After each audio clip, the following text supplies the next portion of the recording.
Progressive knows small business owners usually don't like surprises because they cost you money. But a good surprise, saving 13% on commercial auto insurance when you pay in full. Also, an ice cream truck stole your parking spot. Looks like you're in a turf war. Surprise yourself. See if you can save in as little as 8 minutes at progressivecommercial.com. Progressive Casualty Insurance Company and affiliates. Discounts not available in all states or situations. Raise your hand if you're excited about feeling older faster than you should. No takers? Yeah, didn't think so. Ongoing pain makes you feel older than you are. But here's the good news. QC Kinetic patients here in Dayton are getting relief, feeling younger, jumping back into life full speed, and it didn't happen in an operating room.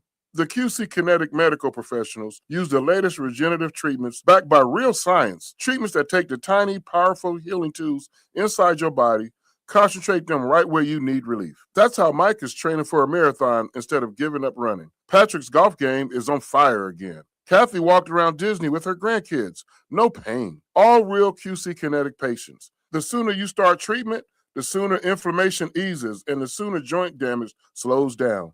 Because no one signs up for feeling older faster. Find out if you're a candidate for QC Kinetic regenerative treatments. Your visit and consultation is free. 937-936-0325. That's 937-936-0325. And the 0-2 pitch to Suarez. Swung on, crushed, high, deep left field. There it goes. Goodbye. Into the second deck. A 3-run go-ahead blast for Eugenio Suarez. All right, everybody, we welcome you in live here on a Monday, the Justin Kinner Show, Dayton's ESPN Radio, 1410 Wing AM. We are Dayton's radio home for Cincinnati Reds baseball. And, of course, that was Tommy Thrall on the call over the weekend. Eugenio Suarez, of course, the big-name free agent that the Reds were able to go out and grab during the offseason, wasting no time and making his impact felt. In fact, he's the main reason, if not the only reason, that the Reds were able to pull off a 2-1 series lead over the Boston Red Sox after being shut out on opening day. Opening day, a 3-0 shutout loss against the Red Sox. They put up 6 runs on Saturday, a 6-5 one-run win, and then a 3-2 one-run win yesterday, thanks to Eugenio Suarez's not first home run as a Red, but his first home run as a Red since returning to Cincinnati. The Reds are 2-1. They take the opening series against the Boston Red Sox, and now they turn their attention towards the Pittsburgh Pirates. But that's coming up later on tonight. We got a lot of Reds talk to get into. I'm Justin Kinner. Hope you guys all had a great weekend. We haven't been on the air in a few days. We had opening day on Thursday. We touched base on Friday, but yet here we are. When I did the show on Friday, I was a little bummed. I was a little disappointed. I was a little down in the dumps. I thought the Reds had let us down on opening day, and it's because they did, but they bounced back. I thought that this Boston Red Sox series was a perfect I think it was a perfect summary of what we're going to see from the Reds all season. Keep in mind, this was not a very good offensive team last season. I mean, there were stretches where, of course, there were certain games where they could put up runs in bunches. That's one reason why some of their numbers are a little bit deceiving. Their runs per game and their average runs per game and their offensive numbers as a whole didn't look as bad as what you would see when you would actually tune in to watch them or listen to them, because they would have some runs where they'd they put up 14 runs. They put up 18 runs. They'd put up 12 runs. They'd put up 10, 11 runs. They'd put up double-digit runs. Last year, they had 13 games of double-digit runs. 13 games of double-digit runs last season. But they also got shut out 9 times. You know what I mean? Like, there was a stretch where 4 straight shutouts, and I think it was either 3 or 4 straight shutouts last year. This offense, this lineup, I mean, it was hot and cold. There was no in between. And that's what was so frustrating about this Reds team a season ago. So the fact that on opening day, this team went up against a very good pitcher in Crochet with the Red Sox.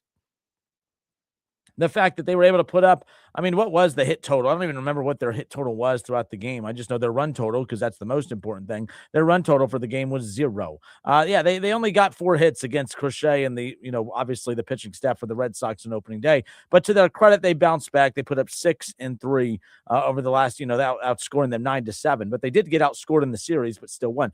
My point is I think we saw everything that you can expect from the Reds. We saw in that opening series over the weekend. There's going to be close games because you're going to have good pitching. You're going to have close games because you're going to have inconsistent offensive production. But you're also going to have a chance to win a lot of games because of one addition, and that is Eugenio Suarez. Nick Kirby, a friend of mine, Chatterbox Sports, him and Trace host the Chatterbox Reds podcast. They go live in the final innings of every Reds game, and then they go live after games. I mean, they're they're animals. I mean, they don't miss a game. All 162 and some change. Hopefully, there's a lot more change this year, more games into the postseason. But Nick Kirby said, talking about Eugenio Suarez, is if you expected him, some people were down because he had a couple horrific games. He's not going to hit for a great average. He's not going to have a high OBS. He's not going to be a guy that is consistently on base. He's just going to be a guy that consistently knocks the ball to the ballpark. He's good for one home run every 3 to 4 games. And we saw that over the weekend. He's good to drive in a lot of runs. We saw that over the weekend. But there's one guy in particular I want to get to in a moment who might be, when we talk so much about Ellie and Matt McClain and Hunter Green and others, we touched on it lightly after his great debut, his opening day debut, batting in the cleanup spot in South Stewart. The Reds' best player might not be Ellie De La Cruz. It might not be Hunter Green. It might not be anybody other than the guy that we just saw play for a little bit of time last year and through 3 games this year, who looks statistically like the best player in baseball 3 games into the season. That's a little bit of an overreaction, but we'll talk about South Stewart more in a moment. But we saw the Reds, who are more aggressive this season thus far. They won close games over the weekend. They also got shut out. So, you know what I mean? Like, I think we saw a little bit of everything. I think we, for what we can expect from the Reds, we're going to see them have nights where they're going to get shut out. That's just the unfortunate part of it. We're going to see nights where, of course, they're going to be able to put up runs in bunches because they have some power hitters now in this lineup. We see Matt McClain, who has bounced back. I've been very impressed with Matt McClain thus far. He's been fun to watch, and I'm glad, too, because I thought that he was way too good his first season with the Reds and coming up through the Reds system to just all of a sudden forget how to play baseball. But I really like what we've seen so far from him. In 3 games, 10 at-bats, 4 hits and 10 at-bats. He's, 2 runs scored. He has a double, an extra base hit. He's driven in a run. He's drawn, 4 walks. He's only struck out twice. I think that Matt McClain, along with the bounce back year for Ellie De La Cruz, with the emergence of a star in South Stewart, and then, of course, the power of Eugenio Suarez, I just think that this team could be pretty dang dangerous. And how about the pitching numbers for the Reds over the weekend? I mean, it wasn't beautiful, but they look like a top-notch pitching staff without Hunter Green and without Nick Lodolo. And it sounds like Nick Lodolo is going to get a rehab start at the end of this week. They could be getting Nick Lodolo back a lot sooner than what they had anticipated. But nonetheless, I'm Justin Kinner. It's the Justin Kinner Show, Dayton's ESPN Radio, 1410 Wing AM. Again, the Reds take 2 of 3 from over the weekend against the Red Sox. They get shut out on opening day. They lose 3-0 last Thursday. They take a 6-5 one-run win over the Red Sox on Saturday. Of course, that was a walk-off win late in extra innings, too. So that was a huge, crowd on hand. It was a huge win for the Reds. It was a dramatic win. And then the same thing yesterday with the go-ahead win, home run by Eugenio Suarez, his first home run as a Red since returning. Again, it's early. It's a 162-game season. We're 1 series in, but we saw a lot of what you can expect from the Reds moving forward. This is what, I don't know if you guys heard it or caught it, but Terry Francona, he talked about the fact that, he was talking about the game on Saturday, and he was talking about yesterday's game as well. He said the game that they won on Saturday and the game that they won yesterday, he said they lose those games a year ago. They lose those games a year ago when they're in games, close one-run games. They lost a lot of those games last year. A lot of it, it was a bend, don't break, but they would bend and then they would break at the end because there just wasn't enough run support. They have just enough offensive contributions in 2 of the 3 games to pull off 2 wins against a very good Red Sox team. I think that's a statement win. I think it's a hell of a series win to kick off the season. I think I saw 109,000 people, 109,000 fans attended the Reds opening series against the Red Sox. I think it was the most fans to attend this opening series for the Reds since early 2000s. That's pretty remarkable. The excitement is there. Now, a lot has to do with the Red Sox being in town, yes. But when you're going to fill up your ballpark, whether it's with your fans or opposing fans, you're going to attract a lot of more new fans moving forward when you show the quality of baseball that the Reds played over the weekend. As far as that's concerned, when you take a look at the NL Central, how about Milwaukee off to a 3-0 start? They don't just win their opening series, they sweep their opening series. I mean, they win 14-2 on opening day against the White Sox, a 6-1 5-run win on Saturday, and then yesterday a 9-7 2-run win over the White Sox. I mean, 29 runs in the first 3 games scored by the Brewers. Not a bad start for them. St. Louis 2-1, the Reds 2-1. Chicago 1-2, the Cubs off to a 1-2 start, and then Pittsburgh, they dropped their opening series against the Mets for this campaign. The Reds will have the Pirates coming up later on tonight. We'll have that for you right here on 1410 ESPN Radio. 6:10, we'll have pregame coverage for you right here on 1410 Wing AM nonetheless. But Reds and Pirates, 6:40, the first pitch coming up later. Excited about that one. And we'll have more on that coming up here in a bit. I want to step away for a few moments. Shout out to Ann Anderson. Ann has this to say. She says, Sal Stewart is going to be a great player for the Reds. He was great in Dayton and just has all of the potential and attitude and demeanor to be a real fun player to watch. Well, Ann, he was exactly that this past weekend. I mean, hitting 700 on this. Again, I don't really care about averages 3 games into the season, but it's fun to just talk about his dominant numbers. When you think about the weekend that Sal Stewart had, Sal Stewart, I mean, have yourself a series, my friend. I mean, 10 at-bats over the weekend, 7 of 10, 3 doubles. He scored 2 runs, 1 home run, 2 RBIs, 13 total bases, drew 3 walks. I mean, he did absolutely everything. And then, of course, it was a 3-0 shutout loss on opening day, but displayed some of the toughness that this team really needs when he had that line drive right off his forearm, right off his arm. We thought he broke his arm. I thought for sure, because he looked at the dugout right away and said, hey, this isn't good. But he was tough. He stayed in and didn't just stay in. He stayed producing the rest of that day and over the weekend. Let's talk about Sal Stewart. I'm jacked about Sal Stewart. We'll be right back. It's the Justin Kinner Show, Dayton's ESPN Radio, 1410 Wing AM. More next.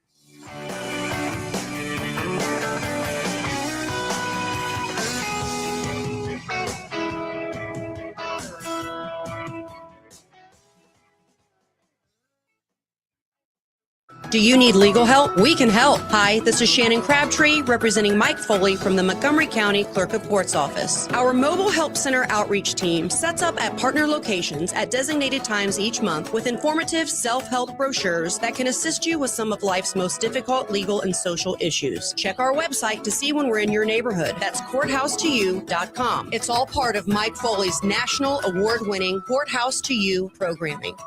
Spring's around the corner, and savings are in full bloom at Menards. Get your backyard ready with garden tools that make every job easy. Define your landscape with durable edger blocks. Then top it off with colorful mulch that keeps weeds down and supports healthy plant growth. You'll also find a huge selection of grass seed and fertilizer to make your lawn the envy of the neighborhood. Gear up, green up, and save big at Menards.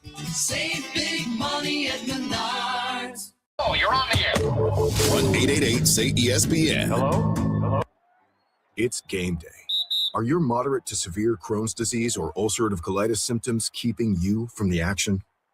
Skyrizi, risankizumab Riza, could help you get back to the game.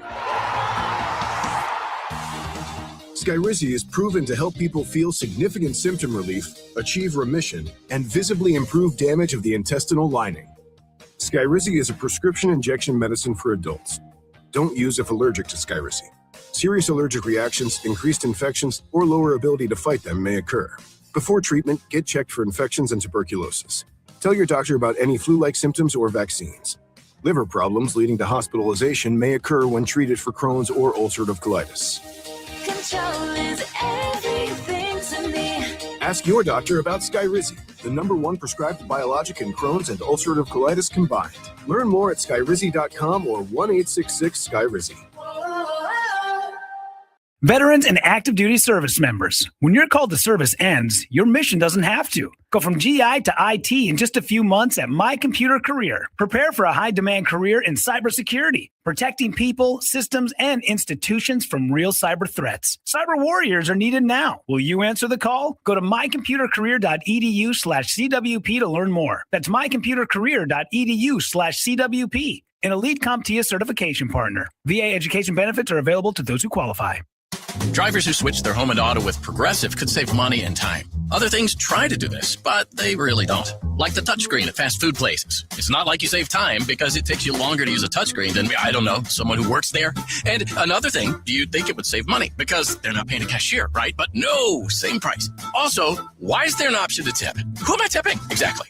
Anyway, even if you can't save money and time with some things, you could with a Progressive home and auto bundle. Progressive Casualty Insurance Company affiliates and other insurers not available in all states or situations. Pros, just because something on the job runs out doesn't mean you have to. Order it on the Lowe's app. My Lowe's Pro Rewards members get free same-day delivery on eligible orders over $25. Get the fasteners, hardware, or tools you need to keep the job moving. Order by 2 p.m. and get eligible in-stock items delivered right to your job site by 8 p.m. Members get more at Lowe's. Loyalty program subject to terms and conditions. Subject to availability. Restrictions and terms at lowes.com/shipping terms. Subject to change. Check engine or ABS light on? Take the guesswork out of your warning lights with O'Reilly Veriscan. It's free. Ask for O'Reilly Veriscan. O'Reilly Auto Parts. Hey, Andy, you need to check out Gem City Water. What? Another company selling bottled water? Just the opposite. Gem City Water is a local company that offers affordable reverse osmosis systems and installs them for free. You can have pure, great-tasting water right from your own tap in your home or office. My water is tastier, healthier, and eco-friendly. Okay, I probably should. I know I need to drink more water, and I'm so tired of buying bottled water. But how do I get info on Gem City Water? Just go to gemcitywater.com. You'll be glad you did. A is for ABS, B is for BCM, C is for CVT, D is for, don't worry, we're not going to quiz you, because at Carroll Wirtz Tire, we know the auto industry is full of acronyms. But here's the one that matters the most: tire. Trust, integrity, reliability, expertise. Carroll Wirtz Tire, keeping Dayton rolling from A to Z. Find us online at c-wtire.com or talk to a real human at 937-461-5441. Cordell Transportation is looking for more weekend warriors. If you have a Class A CDL and would like to make some extra money casually driving weekend daytime routes, then Cordell Transportation is looking for you. Home daily, all loads round trip, no touch freight, and competitive pay.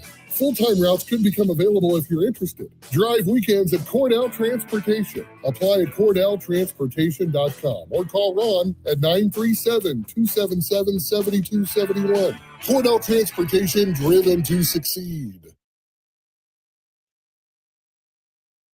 And the 0-2 pitch to Suarez. Swung on, crushed, high, deep, left field, there it goes, goodbye! Into the second deck, a 3-run go-ahead blast for Eugenio Suarez. All right, Eugenio Suarez and the Cincinnati Reds back at it tonight with the Pirates in town. Reds 2-1 after taking 2 of 3 against the Boston Red Sox in the opening series. Reds Pirates tonight. We talked about Eugenio Suarez, his first home run as a Red, well, since returning to the Reds, but he's back in the lineup tonight. In fact, the Reds Pirates game 1 of a 3-game series at GABP. That's coming up later on tonight. 6:40 your first pitch with the 6:10 pregame coverage getting underway. But yes, Eugenio Suarez, designated hitter. He's back in that 5 spot. Lineup pretty similar. TJ Frieda will lead off, bat first in center field. At second base, batting second, Matt McClain, who again a bounce back series, not a season yet. But you like to see he had such a phenomenal spring and such a bad 2025. A lot of people say, well, you don't really care about spring training numbers. I usually agree with you, but with as bad as he was last year, I was definitely excited about how good of a spring he had. And off to a solid start in that opening series against the Red Sox, who had solid pitching. But he'll bat second and get the start at second. In third, batting third in at shortstop, Ellie De La Cruz. We'll talk about him more coming up in just a moment. But he stays in that 3 spot. Sal Stewart, monster, unbelievable. Batting fourth, the rookie. Getting the start at first base. There's Suarez batting 5th, the designated hitter. Batting 6th and in left field will be Spencer Steer. Batting 7th and in right field will be Will Benson. Batting 8th and behind the plate, Tyler Stevenson. And then batting 9th, Ke'Bryan Hayes. Getting the start at third base. So one more time, if you're just tuning in, lineup for tonight, 6:40, Reds and Pirates. Friedel, McClain, De La Cruz batting 1, 2, and 3, 4, 5, and 6 belonging to Sal Stewart, Eugenio Suarez, and Spencer Steer. 7, 8, and 9, Benson, Stevenson, and Ke'Bryan Hayes. We're going to get to see Chase Burns on the mound for the first time this season. So really like what I saw from the Reds in that opening series. And the biggest reason that I was such a fan of the way the Reds performed in that series is because of how bad they looked on opening day. Because they could have easily, and again, it's such a long season, and we learned last year that, how many times did this team go on stretches where it was like, okay, this team's done. The season is done. And then the next thing you know, they go on this nice little streak, and they're right back in the playoff picture. So I shouldn't have really let the performance of opening day weigh me down as much as it did, but it was so underwhelming considering it was a slow off season, then it picked up, and then it slowed down, and then it was full of excitement because you get Eugenio Suarez, and it was like, okay, the Reds have something here. They had a very good spring. A lot of guys had very good springs outside of Andrew Abbott, and then Andrew Abbott performed great on opening day, and the guys that performed great in spring, not so much.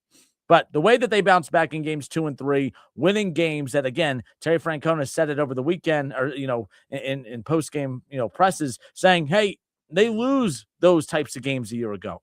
They did lose those games a year ago, and they found a way to win those types of games. Again, it's the infancy stages of the season. They do take 2 or 3 from the Red Sox. And I think that's a great tone-setting win. And I love that they have the Pirates out of the division right away. Set the tone. You just, you beat a very good Red Sox team out of the American League, and now you have a division opponent at your place to continue to keep that train rolling. I'm excited about that. Sal Stewart, we talked about him. Chris Collins. Chris, hope you're well. Chris Collins says Stewart reached base 10 times at 13 at-bats. Sal Stewart was unbelievable. 0 strikeouts. Chris says league will adjust, but I agree with you. Stewart is different. Glad to see McLean bounce back. Optimistic. I hope Ellie can become more consistent. Struck out 7 times over the weekend. I joke all the time that, while a lot of people are negative about Ellie De La Cruz, I just keep joking because his trajectory, it's not lining up with the way he looked his rookie year. He has not taken off. He has not taken, again, I know this is maybe an overreaction after 3 games. He'll probably have a monster game tonight. But I don't think we've seen, Ellie De La Cruz officially take that next step towards becoming a superstar in this league. We've anointed him. I've done it. I call him a generational talent. And I think that he has the makeup of that. But the production has not necessarily equaled that yet on a consistent basis. But we know when the bat's in his hand and when he's on base, there's no other player on this Reds roster that can have the impact that he does when he does. Chris mentioned it. Ellie De La Cruz, 12 at-bats. He had a couple hits over the weekend. He did have a home run. He did have an RBI. He had 5 total bases on the season. He drew a couple walks, but he struck out 7 times and no steals. My problem, the only complaint I have about, and I guess there's a couple, but I'm a big Terry Francona guy. I don't know if it's a Francona approach or what. But as a team, this team is no longer as aggressive as what they were a few years ago when they had David Bell as manager. And I don't know if it's a coincidence that when David Bell was manager, Ellie De La Cruz was just unleashed on the league. And since Terry Francona has been manager, not so much. And it's not just Ellie. As a team, this team is not as aggressive on the base paths as what they were. But, Francona, an old school mind, is very, very, big on playing smart baseball. Playing smart baseball. And yes, being, and I remember a couple years ago when we were talking about how the Reds were the best, base stealing team in baseball. I was like, people would get mad when guys would get thrown out at third or get thrown out at home. The Reds were super aggressive on the base paths. I think that when you were that aggressive on the base paths, I think that was David Bell and the Reds trying to overcompensate for their lack of consistency and power in the lineup a few years ago. Now, this team still doesn't have the power in the lineup. Now, they did go out and get Suarez, which, again, more on that, more in a moment. But I believe that the Reds were as aggressive as what they were on the base paths because they knew it wasn't smart baseball, but they knew it was their only opportunity, it was their only chance to get runs in. Hey, we might get thrown out at third, but my goodness, do we have to get a runner at third? We might get thrown out at second, but my goodness, we got to do everything we can to get a runner in scoring position because we're not promised consistent opportunities to advance runners. So the Terry Francona era, this team has not been nearly as aggressive. And I think that the one guy that has hurt more than anything, I think, is Ellie De La Cruz. Now, for Ellie De La Cruz, for you to unleash him and for him to be the aggressor that he was 2 years ago, he does need to get on base more. I'm not going to sit here and use the first 3 games of this season and throw fire at him right away. But, I thought it was a very, all things considered, I thought it was a very underwhelming series for Ellie De La Cruz. 12 at-bats, and he strikes out in 7 of those 12 at-bats. That's a problem. I love that we saw the return of the home run ball for him. I love that power appears to possibly be back. But the other thing, too, when you have a player like Eugenio Suarez, who, when he, in 24, if you combine the at-bats between Suarez and De La Cruz, 24 at-bats, and 12 of those 24 at-bats are strikeouts, that's a problem. Now, I can handle Suarez's strikeouts because he's going to give you a home run every 4 games. Ellie De La Cruz, not so much. And that's the concern. Like if you are a guy that's going to consistently drive in runs, I can from time to time be patient with the strikeout numbers. It's not sexy, but you could deal with it. That's who Suarez is. The problem is when you have two big high strikeout rate guys like that, I think that's going to be a concern and something to keep an eye on throughout the season. Suarez can make up for it. Suarez struck out a lot over the weekend, but he won the Reds a game yesterday. All right, he won the Reds a game yesterday. Ellie contributed with his home run 2 days ago. But Ellie has to return to being the guy that was single-handedly winning the Reds games 2 years ago. That last year of David Bell, Ellie De La Cruz was single-handedly winning the Reds games. He did not do that last year. He contributed over the weekend, but he was not the main factor. The only thing I can say about Ellie De La Cruz at this point is he is becoming more and more affordable for the Reds every series because he's not continuing on that trajectory that we saw him on early in his career. And by what, this year 3, year 4. I mean, he's been with the Reds a few years now. This is no longer a project. This is a guy that I think needs to start showing that he could take that next step. And maybe that's tonight against the Pirates. Like I said, I'm not doing this whole overreacting thing 3 games in. But if we're going to sit here and drool over a guy like Sal Stewart 3 games in, I think, you have to give a little bit of that equal push to a guy like Ellie De La Cruz, who I expect more from. The strikeout numbers, again, 7 strikeouts for Ellie De La Cruz. That's not acceptable. It just can't be. It just can't be as far as I'm concerned. I'm Justin Kinner. It's the Justin Kinner Show, 1410 ESPN Radio. I'm curious your guys' thoughts on that. Not trying to be negative. I'm trying to be realistic here.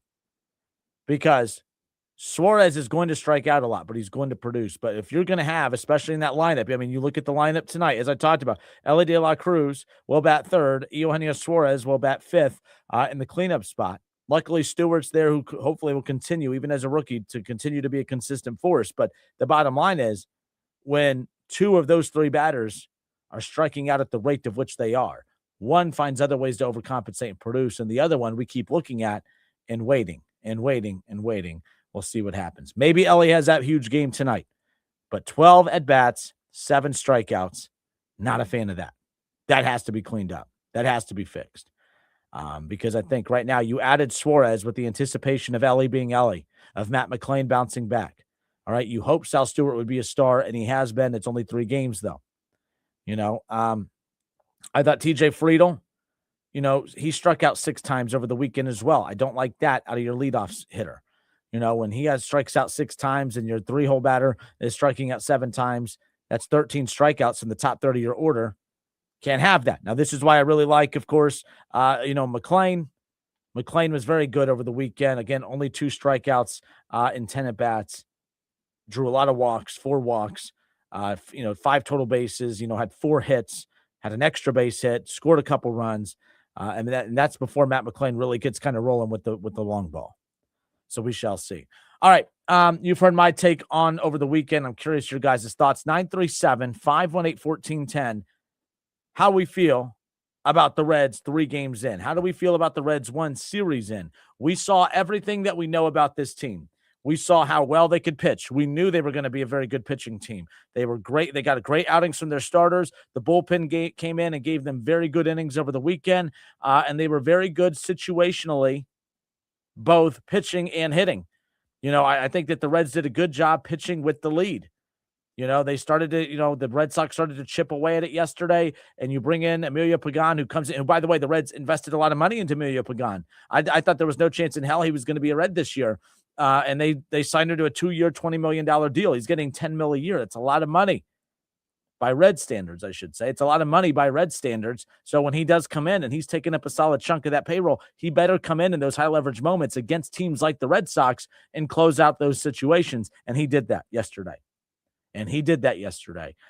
Big fan of Pagan's as well. And I love to see that, hey, you know what? He picked up right where he left off last season. Just a horse coming out of that pen and held off the Red Sox the way that they did. So solid work there by Cincinnati. So we're going to step away for a few moments. I'm going to open up the phone line. The phone lines are officially open. 937-518-1410. You can text or you can call or you can leave your opinions in the chat on the Justin Kinner Show Facebook page. We'll get to that and your reaction and your opinions more when we come back. Thoughts on the Reds? They took 2 of 3 from the Red Sox over the weekend, 2-1 to start in their opening series, and they turned their attention towards the Pirates. We got to do our thumbs up, thumbs down. Like I said, that was the challenge I was gonna present to all Reds fans this year on this show every day, after every Reds game, after every series. If we're going to be negative, because that's what we are as Reds fans, we're always negative, we got to make sure we're positive as well. I think we're all going to agree on the positive. One positive, one negative for your Reds heading into this Pirates series. Your reaction next.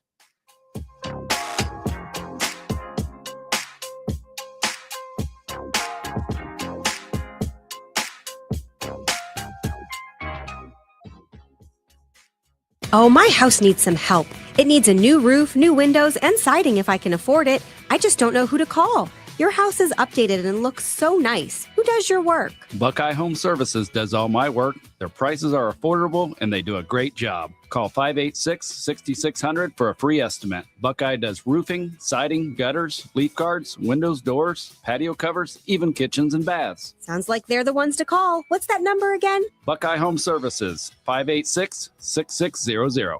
Polking Bowling Centers are your connection for family fun or a great night out with friends. Looking for a clean and safe venue for your new grad celebration? Check out our VIP suite at Polking Lane South. Set the mood for your event with a state-of-the-art VIP experience in our private 8 lanes VIP suite. Booking now for spring and summer events. Let the good times roll at Polking Lane South in Centerville on Kings Ridge Drive, Woodman Lanes in Kettering on Woodman Drive, and Polking Lanes in Dayton on Wilmington Avenue. Hauer Music, one of the nation's largest music stores, is having an inventory sale. Yes, Hauer Music in Centerville is now celebrating 89 years with their largest sale of the year. Hauer's has all of your musical instrument needs, including guitars, drums, keyboards, pianos, band instruments, and so much more. Hauer Music was voted the #1 independent music store in Ohio by Guitar Player magazine, along with an Eclipse Award winner from the Better Business Bureau. Award-winning sales and service. That's why Hauer's is the best in Dayton. Hauer Music inventory sale going on now. If you or anyone you care about is facing a family legal matter, call Cordell & Cordell today at 1-855-GET-LEGAL or visit CordellCordell.com to schedule your consultation. There's a lot on the line in divorce. This is Joe Cordell of Cordell & Cordell, the largest family law firm in the country, with over 35 years of helping clients navigate divorce. But being big doesn't mean less personal or less local. Our attorneys live and work in your community, and as neighbors, they understand the challenges your families face. Divorce touches all areas of your life: your home, savings, retirement, and of course, kids. So when you find yourself facing divorce, you need a partner you can count on. Visit CordellCordell.com to schedule your consultation. If you or anyone you care about is facing divorce, contact Cordell & Cordell today. With over 100,000 clients served, we understand the challenges you're facing on a personal level. Call Cordell & Cordell today at 1-855-GET-LEGAL. That's 1-855-GET-LEGAL. 2689 Commons, Dayton.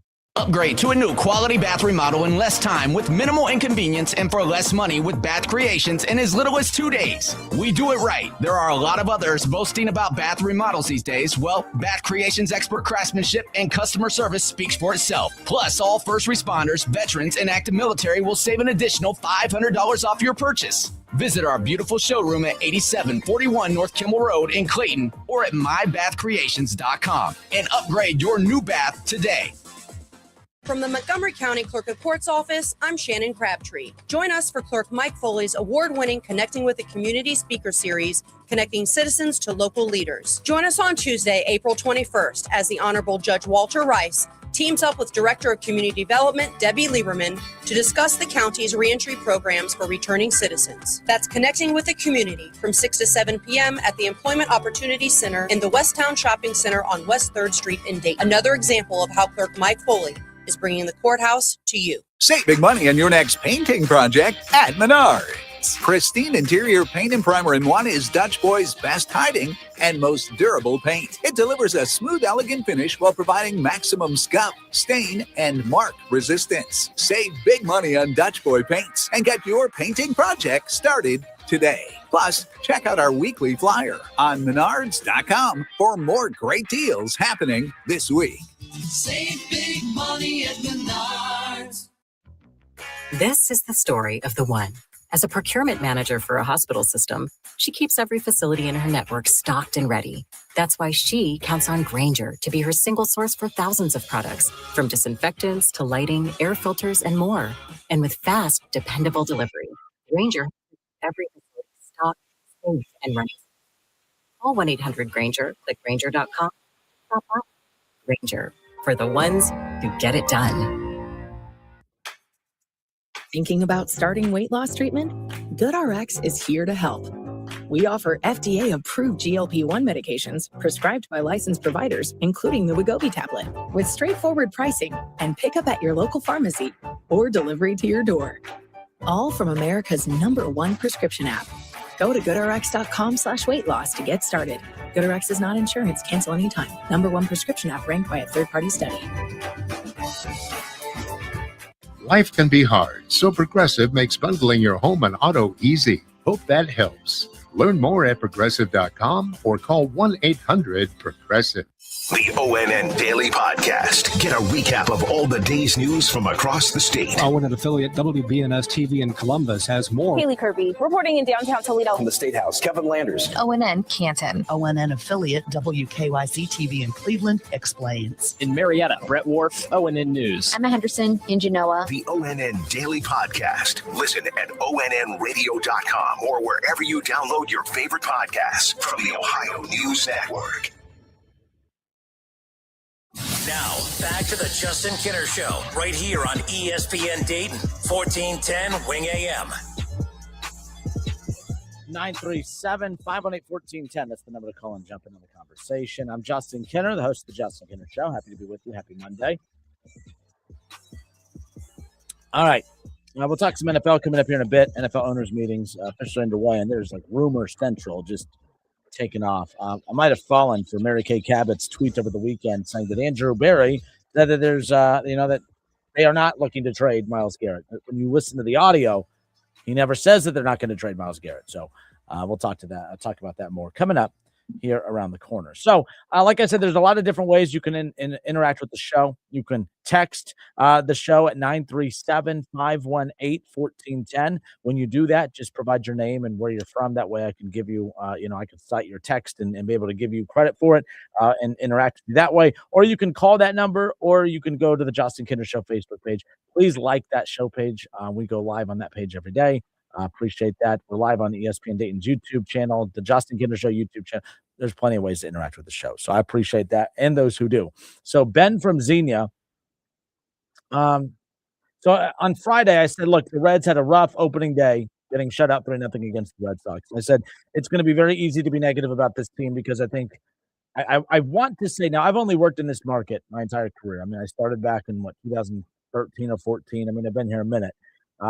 And I feel like it's the same energy all the time. We're pissed off when they lose, and I still feel like we're a pretty pissed off bunch even when they win. There's always something to complain about. And I've always said this too, like doing a sports talk show here, and I've always thought that the Reds were the perfect sports talk team because, when you're an 85 to 90 win team, you're an 85 to 90 win team because you have enough talent to compete and do a lot of things well. So you're going to get the fans to scoot up in their seats and be invested, but there's also a decent chunk of deficiencies that kind of make up this team, which is going to piss off a good chunk of fans. So there's always going to be an emotional bunch one way or another. I've said this before, people say, man, it must be easy doing a sports talk show in LA. I mean, outside of getting paid a hell of a lot more, but the cost of living there's a little more expensive. But honestly, if I was to do a sports talk show on the Dodgers, I know this sounds silly, but think about it. I mean, they win 100-plus games. What is their drama? Even when things aren't going well for them, even all of us, I mean, last year, their bullpen was horrific. They won their second straight World Series. Like the Dodgers, even when they have problems, they are so good in other areas that I don't think Dodger fans freak out about anything. I think that's boring because Dodger fans don't care about what happened on opening day. They don't care about what happens in July. Dodger fans right now, like the game's on in the background, they're not emotionally impacted by what happens on the field. They're just ready for October. And to be honest, they're just ready for the end of October. They don't even care about the opening series. I think that's boring.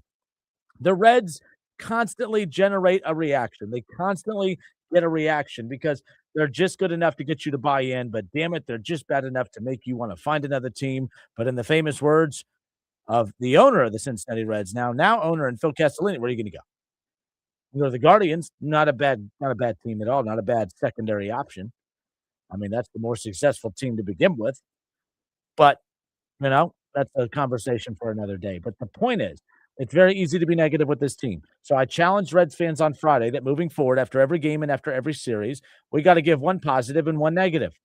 So Ben from Xenia, I appreciate you because he's jumping in right away. He texted this into the show. He said his positive about this weekend with the Reds would be the pitching and the emergence of some of the clutch hitting. His negative comment would be the burning up of the bullpen on Saturday. So now he's throwing out a question. Ben from Xenia says, question for you, because I don't understand how this works. Why does a manager take a pitcher out when they are doing so well late in games? I'm mixed on this. For instance, I think I know what he's talking about. If you go to Saturday's game, 1, 2, 3, 4, 5, 6, the Reds used 7 pitchers. When Brady Singer went 4 innings, he gave up 300 runs on 5 hits. Okay, he struck out 5 batters in that stretch as well. He did give up a home run, but he gave up. He 74 pitches through 4 innings. It wasn't the most efficient outing. It wasn't his best outing. So he went to the bullpen right away. You go to Stan Maul. Maul comes in and just zips right through that 5th inning.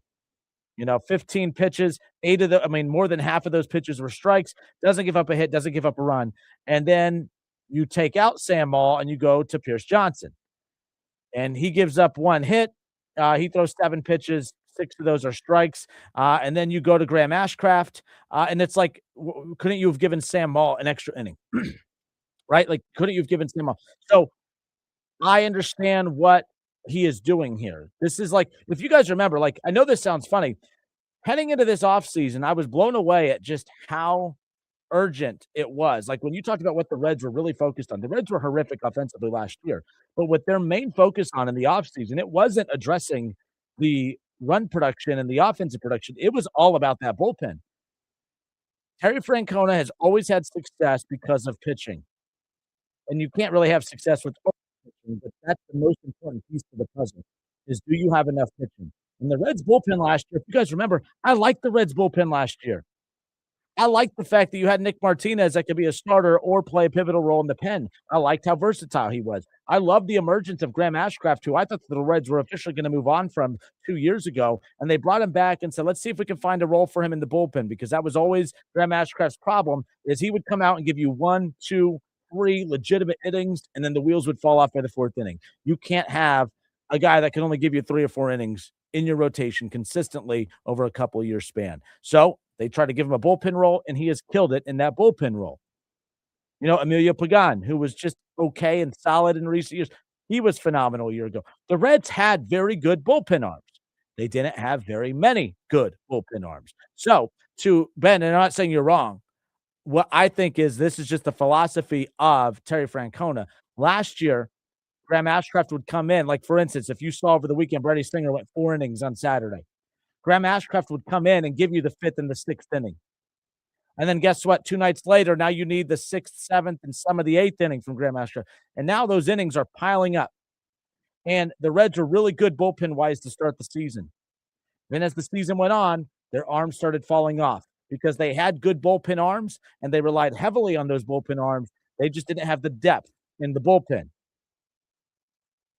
Which is one reason why, because I remember last year the question was, why are they calling Chase Burns up, at that time? They didn't need to call Chase Burns up at the time. Like, the rotation was not doing a bad job. The rotation was actually solid. They were so keen on bringing up Chase Burns to add him to the rotation so that they could bump Nick Martinez down to the bullpen because they needed depth in that bullpen. The bullpen wasn't bad last year. They just weren't very deep because they used the arms so heavily. So when I see what he's doing so far 3 games in, Terry Francona is managing the bullpen different than a year ago because he does not want to have this bullpen wear down heading into the month of July and August like what we saw last season. So, Ben, I don't know if that's the right or wrong answer or the right or wrong philosophy. I just think that's why they were so vested in making sure that they loaded up this bullpen this offseason. So, yes, when Singer comes out, it's 1 inning from ball. And to be honest, I got to go back and look at the matchups too. A lot of it is lefty righty, that type of thing too. So that plays a role in this as well. But it wasn't just yesterday's game. I mean, he used 7 pitchers. Okay, he used 7 pitchers on Saturday's game. When you look at opening day and you look at what they did there, 1, 2, 3, 4, 5, they used 6 pitchers on game 1, right? Like, so that's the thing. Rather than use a pitcher for 2 to 3 innings in one game, in one series, you can maybe get 2 to 3 innings from those bullpen arms throughout the length of a series.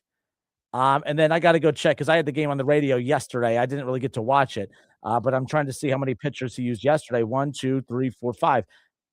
Red Sox used 3 pitchers yesterday. They used 4 on Saturday, and they used 3 on, like, that's the thing. Look at the Red Sox didn't go deep into their bullpen. The Reds did.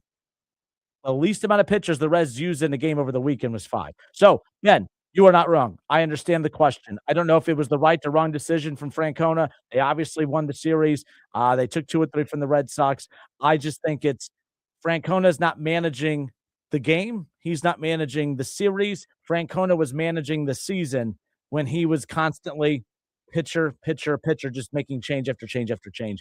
I think that has a lot to do with this. They wore down their pitchers last year, and I think that was important. The Reds needed that series. They wanted that series, but you're not going to sacrifice games in series in July and August to desperately take a series here in the early going.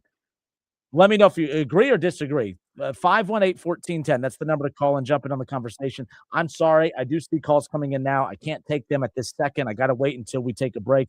I can only take calls during the commercials. So not take calls. I can only answer your calls during the commercials so I can screen it and make sure you are who you are. So bear with me. I'm going to start giving out corporates numbers so you all can call and bitch and complain and say, hey, we try to call into the Justin Kinner show every day. Never gets to my call because, well, they won't give me a damn part-timer. They won't give me someone to answer and screen the calls. So don't be mad at me. Be mad at, I don't know if I'm gutsy enough to give out the name of my actual corporate boss. I don't really want him too mad at me. But I do want the pressure on him to give me a damn part-timer to come in here and help screen calls so I can actually, interact with you guys more. But call during the commercial. I'll be glad to get you on hold. But in the meantime, text 937-518-1410. Text your opinion into the show. Ben and Xenia, I appreciate the question. But to quickly summarize that, I think that's what it is more than anything. I think it's just Francona trying to think big picture. But I get what you're saying, though, because that Saturday game, yes, they won. But, and it was kind of frustrating when you saw that Brady Singer did not go deep into that game. And you take him out. But, like, Sam Maul went in there 1 inning. 15 pitches. That's what you want. You want about average, and an efficient inning is about 15 pitches. If you can get about 15 pitches an inning, that puts you at about, 90, 105 in that 7 to 8 inning range. And that's old school baseball, wanting to go 7 innings. But if you can go out there and throw 15 an inning, you could pitch deep into a ball game. And Maul did exactly 15 pitches in that 5th inning, and they took him out right after. And they go right to Pierce Johnson. Then they went right to Graham Ashcraft. So either way. I know that, Santillan, we saw him on a few occasions over the weekend. In that Saturday game, he did walk a few batters, but he struck out, he got all the outs through strikeout. So nonetheless. All right. I do want to continue talking Reds coming up. Ron Howard's on the Justin Kinner Show Facebook page. This is about Ellie De La Cruz, who says Ellie De La Cruz is a generational talent. I get it, but do believe he is a little overrated. That was from Ron Howard. I don't know if Ellie is overrated. Is he? I don't know. It sounds weird saying it. I'm not willing to go there yet. I think I'm being a little harsh after one series, but damn it, when you do strip it down, 12 at bats, to strike out 7 of your 12 at bats, that's kind of frustrating. He did provide a home run. You have Eugenio, who struck out 5 of his 12 at bats, and he also provided a home run. I think we can all agree that, Ellie, we want him to hit home runs, but we also want him. We wish he could draw more walks. We wish that he can get on base more. I had somebody say that I was a hypocrite last week because the Reds' best player in Ellie, I'm pleading to draw more walks. But when Votto was the best player, I was pissed off about how many walks he drew because people were so obsessed with his on base percentage. I think that their two roles are vastly different. If you remember, remember the Marty Brennaman, we don't pay you to lead the league in on-base percentage? A lot of baseball fans pretended to not understand what he was saying. You all are smarter than that. You knew damn well what Marty Brennaman was saying. The point was, the frustrating part about Votto was very similar to some of these teams right now. Those teams are better offensively than these teams, but they still weren't the most elite offensive team. And Votto was paid to be the guy to drive in those runs. So when you did get runners in scoring position, it was very important that Votto either advance those runners or bring those runners in, because it wasn't a deep lineup. You didn't have a lot of options behind Votto, which means when Votto was up, that was your one chance to capitalize and draw runs in. And when you're paying him $25 million a year, that was very important. Votto drawing a walk to get on base looks good. Joey Votto's on base. He's a potential run, right? But Joey Votto couldn't steal bases. Joey Votto was not a threat on the bases. So it would frustrate me in late game situations, situational hitting. Votto would have a runner on second and a runner on third, and with one out, and we really just need Votto to pop that ball into right field just to draw in a run and advance a runner, and he draws a walk to load the bases so a less talented hitter can come up and strike out behind him and hit into a double play or whatever. That's why Marty Brennaman was frustrated during that stretch. It wasn't that, oh my gosh, getting on base is bad. It's not bad, depending on your role. Joey Votto choosing to walk back then as opposed to put the ball in play, that's why, to me, it's so important for Ellie. Ellie is different. I'm not a hypocrite. Ellie is different. I want Ellie to draw a walk because the guy's a damn nightmare on the base paths. He creates headaches like you wouldn't believe for opposing pitchers. And it forces teams to play fast. It forces teams to play out of character. And he makes his teammates around him better when he's on base because they're so focused on him that other guys around him could take advantage of those opportunities. So I understand why people wanted to say I'm a hypocrite for that, but I am not, because they are vastly different types of players and their roles are completely different. Votto getting on base did nothing for the Reds. Ellie getting on base, completely different. He can dominate a game. He doesn't have to. That's the thing last year that was so frustrating. I thought some people were making too big a deal about the power outage with him, because I'm like, I wasn't upset that he wasn't hitting the ball to the ballpark. I was upset that he just wasn't getting on base at the clip of which we were used to. I need Ellie on base. So I don't care if Ellie does. If Ellie goes an entire month without knocking the ball out of the ballpark, I'm okay with that as long as he is drawing walks or getting base hits, extra base hits. That's how Ellie is the most effective. I would love him to be a power hitter. Don't get me wrong. But when Ellie's on base, good things happen. When Joey Votto was on base, good things didn't happen because he wasn't a super athlete. He wasn't going to steal bases. He wasn't going to create havoc out there. Joey Votto was most dangerous with the bat in his hand. Ellie is most dangerous when he is on base. That is the difference. That is why I was so last week when we were talking about Ellie, that's why I was so big on him drawing walks, getting on. I don't care how he does it. I don't care if it's an extra base hit. I don't care if it's a single. I don't care if it's a walk. Find ways to get on base. I don't give a rip. Get on base. So when someone called me out for being a hypocrite because of Votto back in the day, I disagree. It's two completely different things. And look at that. We're already done with this part. 937-518-1410. Those who were calling, I'm sorry, but call back. I'll get your spot in line, and we'll pick up with your calls coming up around the corner. It's the Justin Kinner Show, 1410 ESPN Radio. 937-518-1410, by the way. Give that number a call.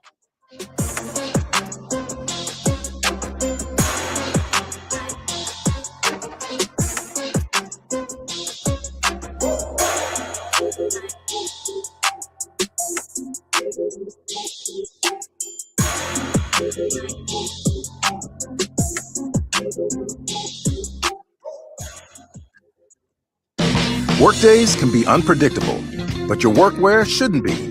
With the Cintas Apparel Plus program, you'll have freshly laundered garments for everyone on your team delivered every week.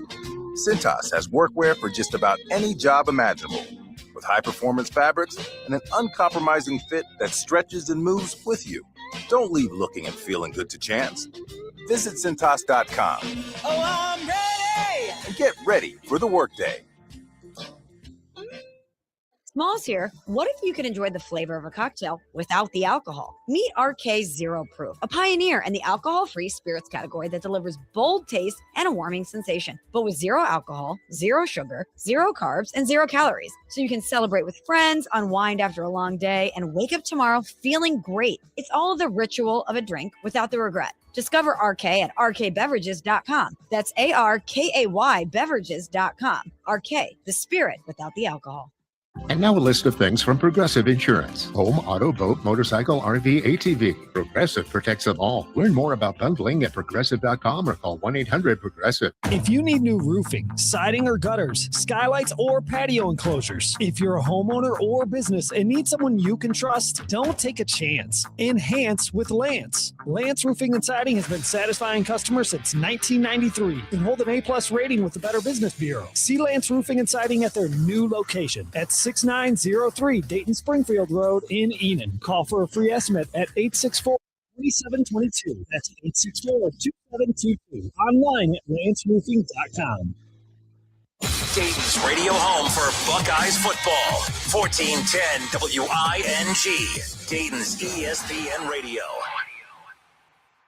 ESPN 1410 Wing AM weather. The forecast, partly cloudy, 64 tonight. Partly sunny, slight chance of a storm, and 81 tomorrow and Wednesday. Showers and 71.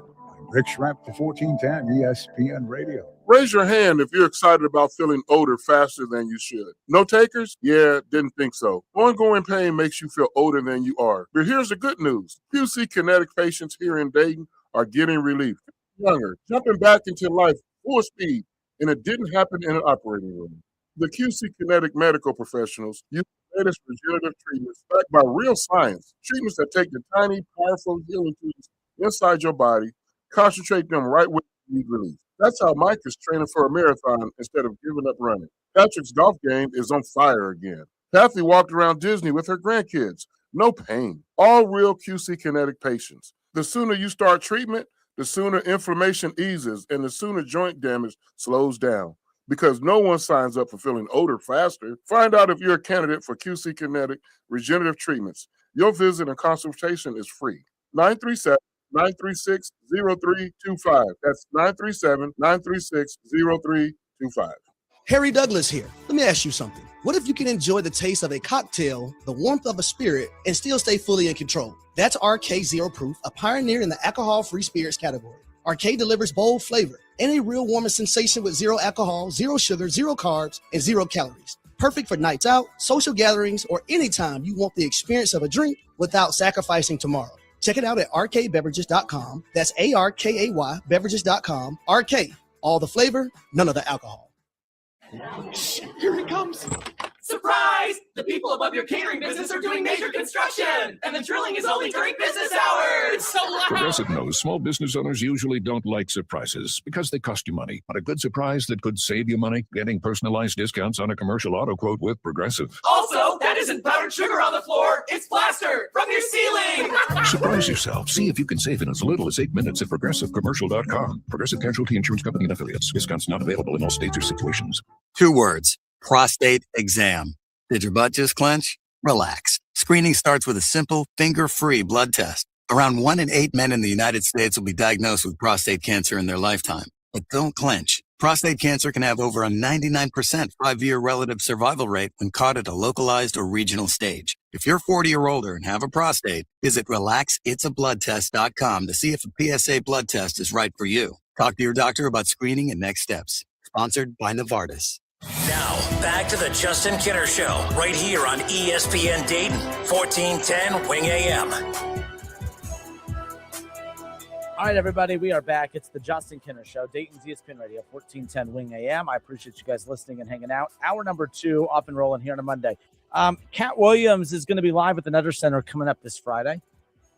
And his team reached out and sent a good chunk of tickets. So, if you're interested in going to see Cat Williams at the Nutter Center this Friday, love Cat Williams, by the way, text comedy to 937-518-1410. If interested in checking out Cat Williams at the Nutter Center this weekend, text comedy to 937-518-1410 for your chance to win a pair of tickets to see Cat Williams at the Nutter Center coming up this Friday. And moving forward, we're going to be giving away a ton of concert tickets, Reds family 4-pack of tickets, all of that. I'll have more information for you throughout this week, but excited about that. But Buckeye Country Superfest, we have tickets for that. Going to be at the Shoe. I'll have more on that, but excited about that. Again, we're going to be giving away a lot more tickets, and a lot more stuff to reward you guys for being such loyal listeners. So keep that in mind. But text comedy to 937-518-1410. Interested in going to check out Cat Williams at the Nutter Center this Friday. If you are selected, you will be contacted via text with the tickets. They'll be sent directly to you. So there you go. All right, hour number 2. We talked all Reds in that first hour. What the hell? Let's pick it up again. I feel pretty good about that Reds win. I love that. Not just the Reds win, but the series win. And I think what made it even better, I would have loved a sweep, don't get me wrong, but especially because that would have meant getting a win on opening day. But I'm not saying I enjoyed that 3-0 shutout loss on opening day, but what I did enjoy was the bounce back. That 3-0 shutout loss on opening day did not kill the morale of the team. And I think we saw how mentally tough this team was a year ago. I'm questioning my mental toughness as a Reds fan because last year was exhausting. I've made no secret about it. I don't think anyone's a hypocrite for last year. I remember, I sat down with Hunter Green and Andrew Abbott. At Reds Fest, I had a chance to catch up with Emilio Pagan, even had Phil Castellini on. And I think I told every single guest that came on my show in Cincinnati that day, hey, I'm not going to lie to you. I think I had kind of given up and bought back in probably at least 4, 5, 6 times throughout last season. That was how up and down roller coaster of a season it was. But that, we went through that as fans. The players went through that. They learned last year the grind. And I think we already saw a little bit of the grind in the opening series of the season with that win against Boston. Guys, 109,000 people, 110,000 people showed up to Mid-American Ballpark over the weekend to watch the Reds and Red Sox. Yes, a lot of Red Sox fans, but if you're going to fill up your ballpark with opposing fans, at least send them home disappointed. And the Reds did that. But we saw a lot of things about the Reds that I like. We knew the pitching was going to be good, and the pitching was very good. When you have a Hall of Fame manager in Terry Francona, that was on display over the weekend. I thought Terry, a lot of people don't like old school stuff. As long as they win, I don't care what he does. People weren't a fan of Terry Francona's handling of certain situations last year. There's always that pocket of fans that bitches about the lineup, the decision of when to make defensive switches and all that fun stuff. People get mad at that. And this goes out to Ben and Zenia. I'm not calling you out, but a lot of people agree with Ben. They don't care for how Terry Francona uses, changes pitches throughout games. I'm one of those where I don't care what you do, I don't care how you do it. I just care about the results. And Terry Francona in year 1 with the Reds led them to the playoffs a year ago. And in the opening series did a lot of questionable things, but the Reds won a series against a very good Red Sox team. And they keep it going. They keep it trucking. All momentum with the Reds. They're back at home tonight. 6:40 the first pitch with Chase Burns on the mound with the Pirates in town.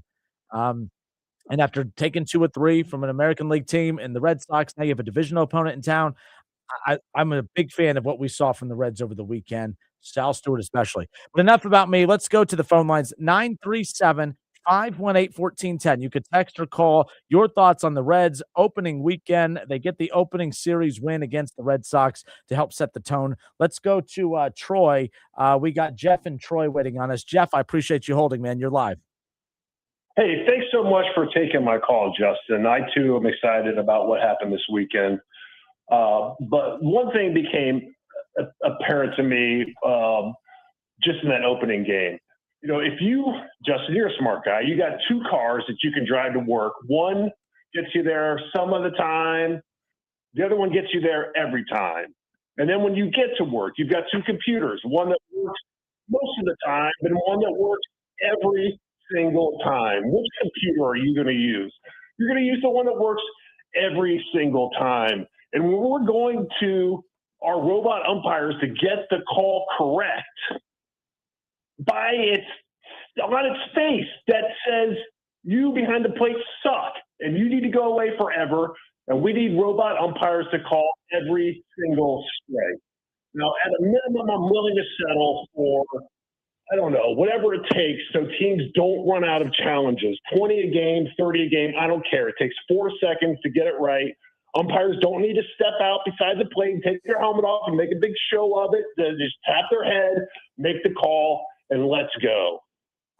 Secondly, I promise I wouldn't raise my voice, but I got so fired up about that. Raise it. I don't care. I like energy. I like anger. It's all your green light. Green light, dude. The other thing, you mentioned Ellie. Ellie offensively is what he is. He's always kind of an outlier. He hits these crazy spinny, singles and doubles. He's not a home run hitter. The issue with me is his defense. He had a two-hopper, and yes, it was hit hard, and yes, they ruled it a hit. But he got down his knee, and he still tried to Olay it from the side. I can't take that anymore. You can't win with a shortstop who, yes, makes some amazing plays that nobody else does, but doesn't make the play that everybody else does. I just wish that Edwin Arroyo could hit. If he could hit just 270, put Ellie on the outfield, and 260, 250, I don't care, but is a wizard with the glove. That's the issue I have with Ellie. What do you think about all that, Justin? First of all, I agree with you. I've never understood. I remember last year when I had the take, I didn't even think it was a hot take. I thought it was a normal. There's some takes I have that I know people aren't going to be too fond of. Me saying that Ellie should be in the outfield, I didn't think that was a hot take. I'm amazed at how many people, Jeff, are willing to die on the hill of he needs to be a shortstop.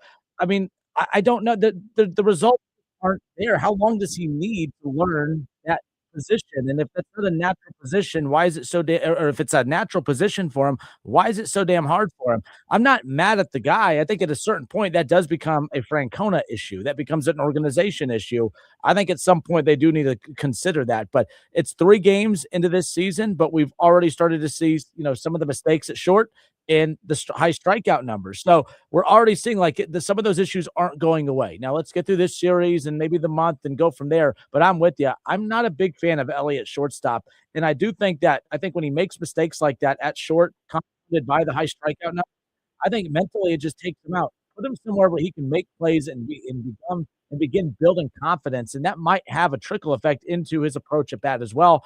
I'm overseeing him at short. I want to see him in the outfield. They have too many good infielders to be sitting here forcing him to play short. I don't think he brings enough to the table to force that at the end of the day.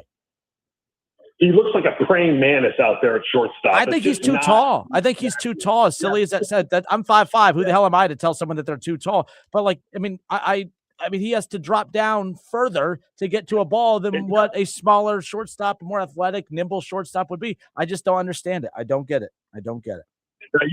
Justin, if you have time, when you said hot take, I do have a fiery hot take for you. Let's hear it. All right, dude, here we go. This guy had the NBA Rookie of the Year. The guy who's going to be second in the NBA Rookie of the Year, the number 10 overall pick, and Zion James and Tyrese Proctor, who play regular minutes in the NBA and lost to an inferior team last year. And then the choke job that he laid down on Saturday afternoon, fire Shire.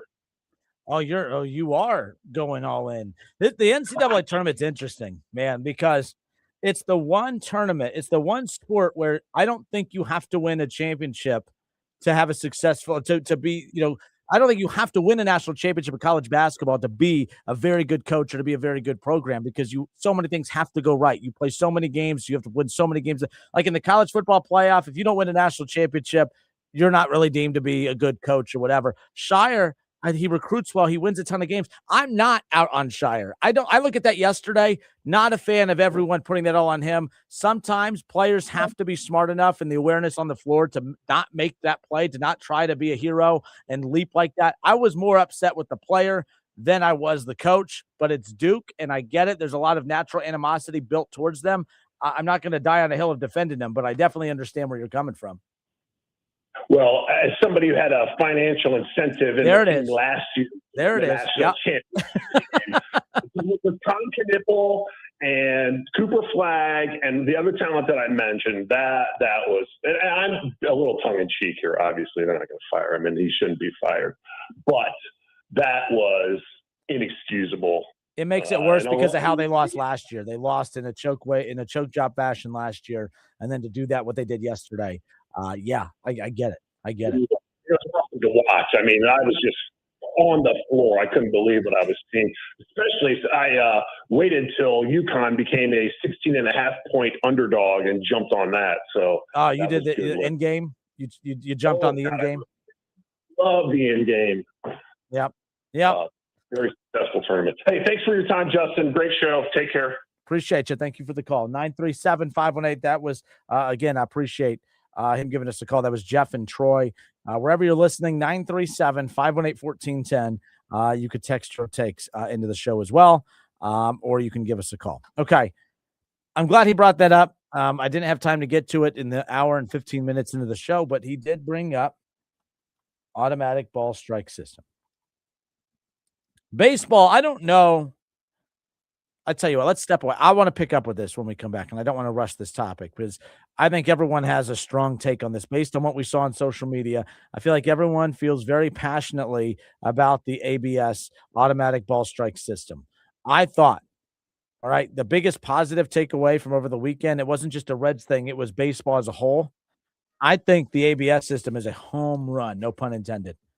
I am absolutely all in on the challenge system in Major League Baseball. And I get the counter argument is well, if there's this ABS, if it could tell you that, you know, if you're able to get 100% success rate just based on the ABS, why do we even have the human element involved to begin with?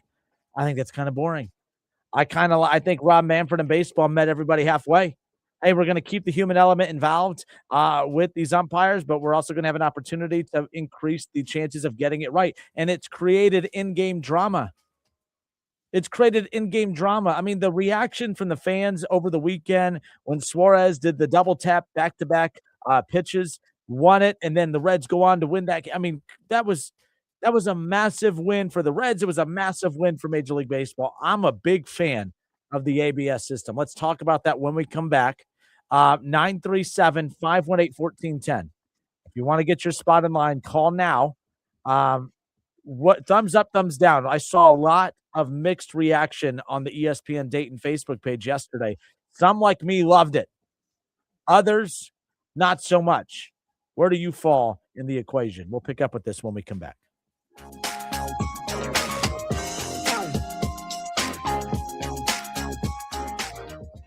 Trying to keep up with today's fast-changing digital landscape? With more ways to consume content than ever before, it is getting harder to reach your customers. You need more than just a presence. You need the experts at Conrex Digital. We craft websites that convert. We curate engaging content on social and blog channels. We generate quality leads through Google and Meta. We dominate your competition on streaming TV. Bold marketing, real results. Conrex Digital makes it happen. Visit conrexdigital.com. That's conrexdigital.com. Your reputation matters. That's why so many landscape professionals choose Gravely. You can save up to 20% on Gravely commercial mowers during the Gravely Mow the Distance sales event starting April 9th. Visit your local Gravely dealer today. Cordell Transportation is looking for more weekend warriors. If you have a Class A CDL and would like to make some extra money casually driving weekend daytime routes, then Cordell Transportation is looking for you. Home daily, all loads round trip, no touch freight, and competitive pay. Full-time routes could become available if you're interested. Drive weekends at Cordell Transportation. Apply at CordellTransportation.com or call Ron at 937-277-7271. Cordell Transportation, driven to succeed. For the ones who get it done, Grainger offers the professional-grade products you need to get the job done. With fast delivery you can depend on and access to technical product experts ready to help you meet any challenge. Call, click Grainger.com, or just stop by. Progressive knows life takes you in many directions. Bear right at exit 32, then begin to wonder why you never bought a fish tank. In 1.3 miles, you'll realize you've been mispronouncing epitome your whole life. At the roundabout, you will remember you said something at dinner you wish you hadn't and will think about it for decades. You have arrived at your destination, but it turns out there really is no destination and life just keeps going. Wherever life takes you, protect your home and auto with a bundle from Progressive. Progressive Casualty Insurance Company, affiliates, and other insurers. Not available in all states or situations. This message comes from Viking, committed to exploring the world in comfort. Journey through the heart of Europe on an elegant Viking longship with thoughtful service, destination-focused dining, and cultural enrichment on board and on shore. With small ships that bring travelers closer to the destination, there's more time to explore. And every Viking voyage is all-inclusive, with no children and no casinos. Discover more at Viking.com. Don't let tax refund worries hold you back. File now with TurboTax on Intuit Credit Karma. They'll find every credit and deduction to help you get every refund dollar you deserve, or your money back. Start filing today in the Credit Karma app. Better without each other? Apparently, tell me that you don't know anything with that. Tell me you don't know anything, because that's what that was. I would kill for that with the New York Knicks. Need an online notary? We can help. Hi, this is Mike Foley, your Montgomery County Clerk of Courts. We can notarize your documents remotely at no charge to you. All you need is a smartphone or laptop. Visit courthouse2u.com for more info.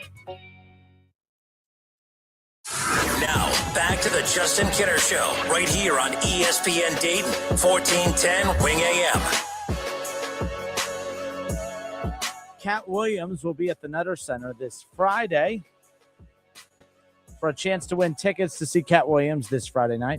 I have some tickets I'll be giving away. All you got to do for a chance to win, text comedy to 937-518-1410. Text comedy to 937-518-1410 for your chance to win tickets to see Cat Williams again at the Nutter Center this weekend. I'm Justin Kinner. It's the Justin Kinner Show, 1410 ESPN Radio. All right, so over the weekend, a lot of positive takeaways when it comes to Reds baseball. I thought that Andrew Abbott didn't look great to start on opening day, but by the end, really started to look like his old self. The Reds did get shut out, and they lose 3-0 that day. I don't blame Andrew Abbott. Andrew Abbott actually looked very, very good. For as bad as Andrew Abbott looked in the spring, I thought he looked really, really good on opening day, which was a great opportunity for him making his, debut, his opening day debut. But you guys know how high I've been on him for a while. I think he's their best pitcher. At the end of the day, I think he's just been the most consistent one. No one will take him over Hunter Green. I get it. I don't think a lot of people take him over Nick Lodolo. I'm not even saying I would take him as a legit number 2 to Hunter Green. I think at the very least he is their second best pitcher, and I think that it is very important. That's why I was so happy about opening day despite the loss. I think that the Reds could survive without Hunter Green past July, as long as Andrew Abbott is who I think he is. If Andrew Abbott is the bad pitcher that he was in spring, and now he's not pitching well, Nick Lodolo is a blister away from missing the next 10 years. Hunter, I'm just saying, like, the Reds can't get by without Hunter Green if Andrew Abbott's not who I think he is. So I thought that's why opening day was such a big deal from that perspective. Obviously, the dominant performance from Sal Stewart, not just on opening day, but all weekend. I mean, monster opening series for our guy, Sal Stewart, the rookie, who everyone said, hey, he's going to be one of the favorites to win Rookie of the Year. No doubt about it. On opening day, again, he was 3 for 4 with, he had 2, on opening day, he was 3 for 4. He had 2 extra base hits. On Saturday, he was 2 for 4, scored a run, hit a home run, 2 RBIs, a walk, drew 2 more walks yesterday, had an extra base hit yesterday. He was 2 for 2, scored a run, drew a couple. Like I said, he was phenomenal, Sal Stewart. But we talked about that, all that. I mean, I can't wait to see the Reds later on tonight. But there was one thing that happened over the weekend that I think was a mega win for Major League Baseball. We have been hearing about the automatic ball strike system for a while. I mean, you go back 10 years ago. I mean, the debate of, should there, robo umpires, right? That's how it was technically worded for the longest time. Should they go robo umps in baseball? And that's been the debate for the longest time. And we finally got, they obviously rolled it out at the minor league level. And we got to see a lot of that on display there. We here in Dayton, we love our Dragons. We got a chance to see how that was on display, when it was, being used in the minor league system. But for those who don't pay attention to minor league baseball, or don't watch minor league baseball, this is the first opportunity where you've been kind of, introduced to it. Because some fans watch spring training or caught spring training games and they kind of had a feel for it. But again, there's really no urgency in spring training, so you didn't feel it. When games are on the line, when there's high leverage at bats, when there's high leverage moments in games, and those challenge opportunities present themselves, it has created in-game drama that I don't think baseball really has on a consistent basis. We saw it consistently. We saw it on opening day. I was at the game on opening day, and there wasn't a lot to cheer about because there wasn't a lot of runs scored. But when I say not a lot of runs scored, I mean no runs scored. But the fascinating thing was how invested people got when that ABS logo popped up on the screen and it kind of goes pink and it shows that they're challenging it. The crowd sits up in their seat. All eyes are on that video board. Everyone's waiting for the decision because everyone's ready to either boo like hell or cheer like crazy. And the Reds, to the Reds' credit, they are very good at this. I've talked about this with a couple reporters, with Hal McCoy and others, that because the Reds are such a young team, the Reds are not a veteran team. They're used to playing with the ABS system because a lot of them you'll play, the ABS being around, they have the experience with that coming up through, whether it be, the minors or spring training, whatever. They have way more experience than a lot of those veteran teams. You look at the Dodgers and some of the better teams in baseball, they're more veteran-led. They're still adjusting to this. The Reds seem very on it. I mean, Suarez is a veteran player to his credit, but he seemed pretty on it too. But the Reds are a younger group who I think have more of a grasp of this and kind of a feel for it, how to use it, when to use it. And man, they fire the challenge, they tap the helmet, and within 30 seconds, you get the call, you get the reverse, you get the crowd reaction, off you go. I love the in-game drama that it provides. To get those touch points. Baseball's tough to get touch points with your audience. Especially if there's a good baseball game with good pitchers going head to head, there's really not a lot of touch points with your audience because there's really nothing happening. An out, a second out, a third out, off you go. There's nothing to cheer. You might cheer your defense getting the out, but there's nothing to really latch on to. But if you're a team that scores runs and now you have these little challenges and there's just moments to not interact, but to involve crowd reaction, I think that's a great thing for baseball. I'm in love with this. I think this is great. I don't want it to change. I don't want them to tinker with it. I love it. I don't even think baseball meant to do what this has actually done. I think it's created these highlight moments in games because they play such pivotal roles in outcomes of games. And we saw it with the Reds, with Eugenio Suarez over the weekend. I think it's a huge deal. I love this.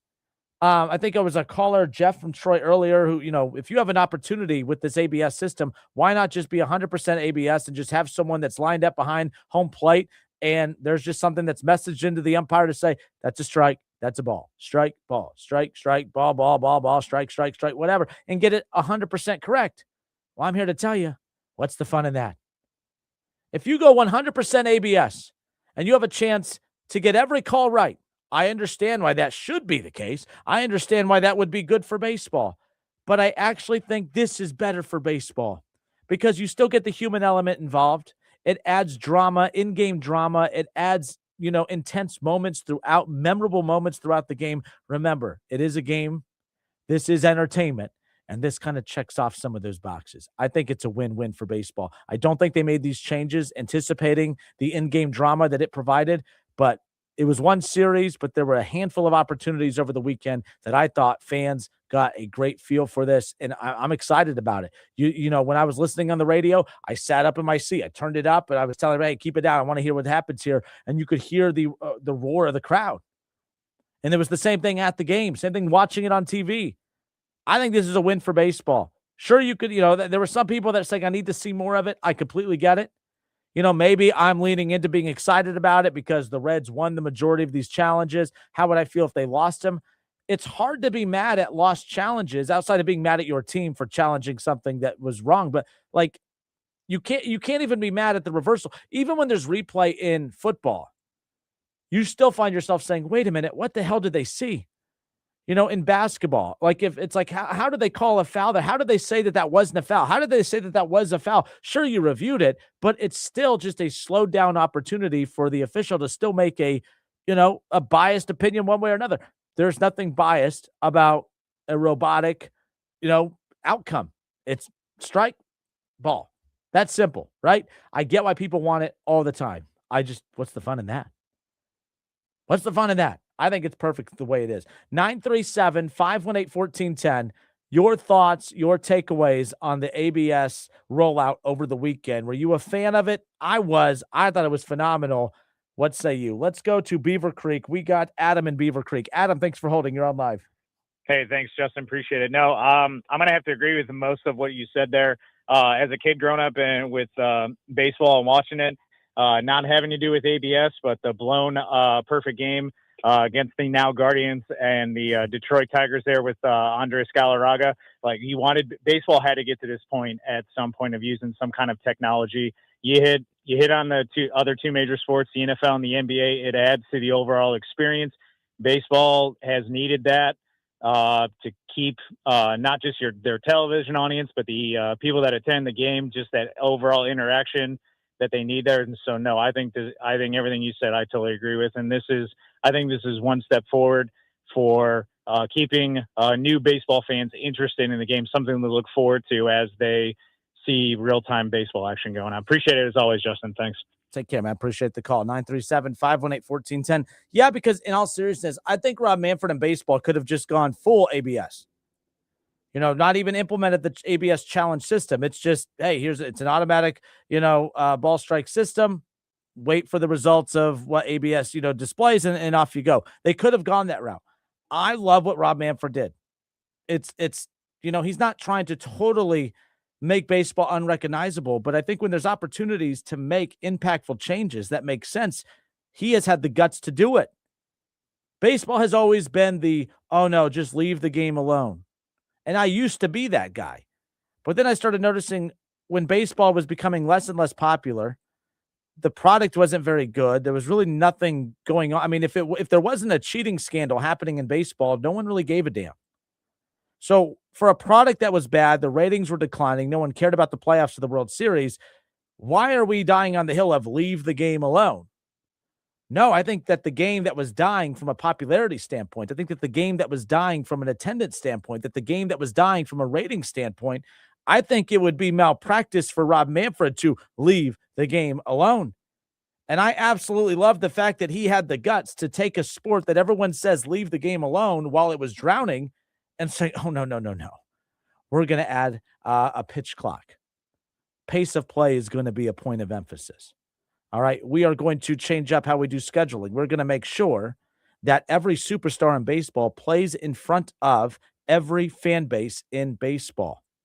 We are going to add a ghost runner on second in extra innings to help make sure that we don't have these 18-inning extra inning games that, eat up a bullpen, that totally change up how you attack the rest of your games that week, and it impacts how you totally structure everything moving forward. I love absolutely everything about what Rob Manfred has done, whether it's the ghost runner rule, right? Whether it's the pace of play, whether it's the pitch clock, whether it's every time you bring a pitcher in, it's the 3-batter minimum. Every one of these changes was met with backlash. Hey, now every time a pitcher comes in, it's a 3-batter minimum. Oh my God, Rob Manfred is the worst. Leave the game alone. Hey, there's going to be a pitch clock and the pitchers can no longer stall and waste time. It's, hey, throw the pitch. You're going to have enough time to kind of reacclimate, get comfortable, but you need to be right up there, on the rubber to throw again. Oh my God, leave the game alone.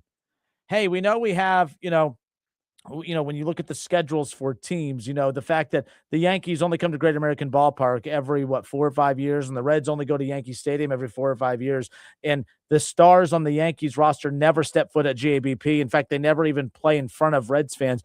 I think we're going to change that. Reds fans, you're going to get a chance to see the Yankees every year. Oh my God, seeing the stars every year? That's stupid. Leave the game alone. Hey, we're going to make changes so that when you go to a game and you sit on the first or third base side, you're not going to have a ball that, kills you. Oh my God, I want to die when I go to a game. Leave the game alone. No. Can you name a change that has made the game worse? It doesn't mean you have to agree with all these changes. But what change has made the game worse? The automatic ball strike system, I get probably 10 years ago, I would have said, oh my God, just stop. Leave the game alone. No, this is awesome. Rob Manfred is the best commissioner in sports, period. Rob Manfred is the best commissioner in sports. You want to know why I know he's the best commissioner in sports? Did you see the story last year at the All-Star game when Rob Manfred, he walked into the clubhouse and Bryce Harper told him to get again, Bryce Harper is a jerk for this. I have no clue why fans took his side on this. Bryce Harper told Rob Manfred to get the F out of their clubhouse. You know why I know Rob Manfred's doing a good job? Is because of that interaction right there. You want to know why I know Roger Goodell does a good job in the NFL? Is because the players don't like Roger Goodell. You want to know why the NBA kind of stinks right now? It's because the players love Adam Silver. Adam Silver looks at the players who, want to be paid more to play less games and says, hey, what if we turn the court, what if we just dump a bunch of red and blue on it and try to trick fans into thinking that it's a big deal, and we'll try to trick the players into thinking it's a big deal, and we'll have fake celebrations when we win this in-season cup tournament that doesn't mean a damn thing. You don't get a ring for it. You don't hang a banner for it. What's the purpose of, it's the, hey, I'm trying to convince my athletes to play because I don't have the guts to make them play. Yeah, like Rob, to me, Adam Silver's the worst commissioner. Now, for you hockey fans out there, I have to admit, and I've never been one, you work in sports talk, so you need to pretend to be a hockey guy. I'm not. I don't even know how to talk hockey. So I would be out of pocket to sit here and try to say, hey, I think that the commissioner for the NHL does a great job. I don't know. You tell me. How would you rank? All right, you could text this in or put it in the chat. How would you rank the commissioners in professional sports right now? Okay, I don't know much about soccer. I don't follow soccer. Hockey, not very, high on that, but doesn't mean that, I don't care about it. I think Rob Manfred is the best commissioner in sports. Every change he has made has worked. You could sit there and say, well, I don't like this and I don't like that. That's fine. It doesn't mean that it's not working because ratings through the roof for baseball. The Reds just had 100 plus thousand fans go to Great American Ballpark over the weekend. Baseball's doing just fine. It's thriving. Record attendance, record viewership. Money's being spent. People are tuning in. Everything you want. Rob Manfred, to me, made changes to his dying sport. Adam Silver made changes to a thriving sport, and it's dying. I think Rob Manfred, to me, is the best commissioner in professional sports. How would you rank him? 937-518-1410. Who's the best commissioner in sports? Who's the worst? We'll get to that when we come back. It's the Justin Kinner Show, 1410 ESPN Radio.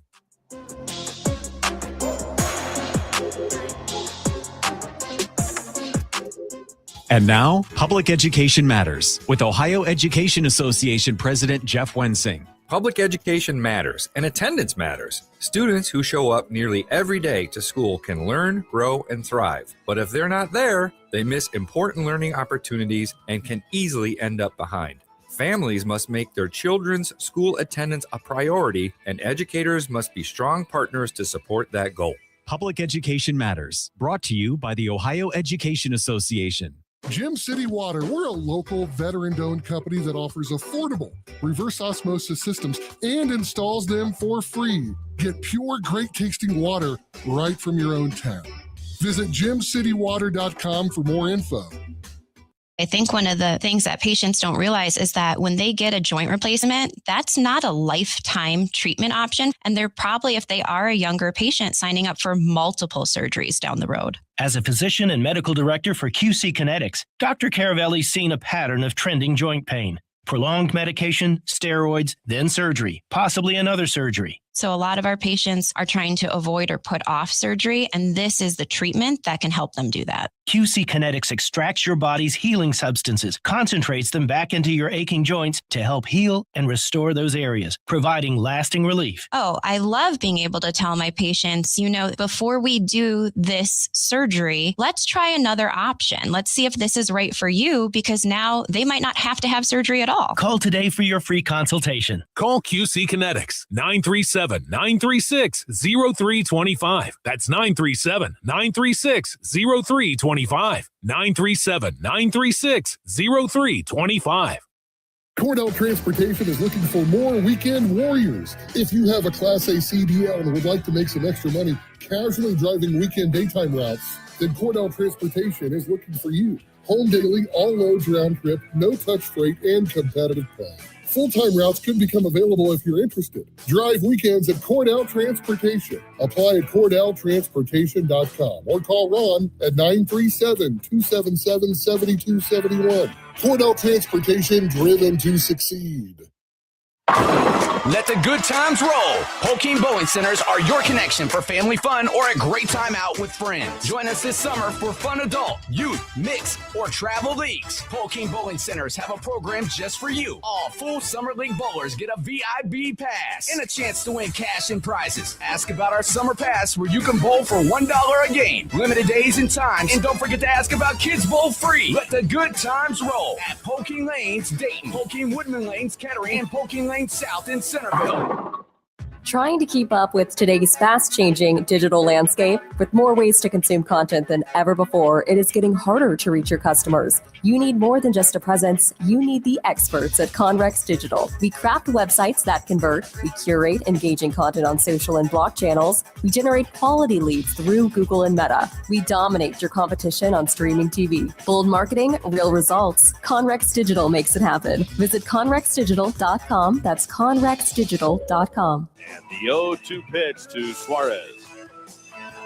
Swung on front, high, deep left field. There it goes. Goodbye. Into the second deck. A 3-run go-ahead blast for Eugenio Suarez.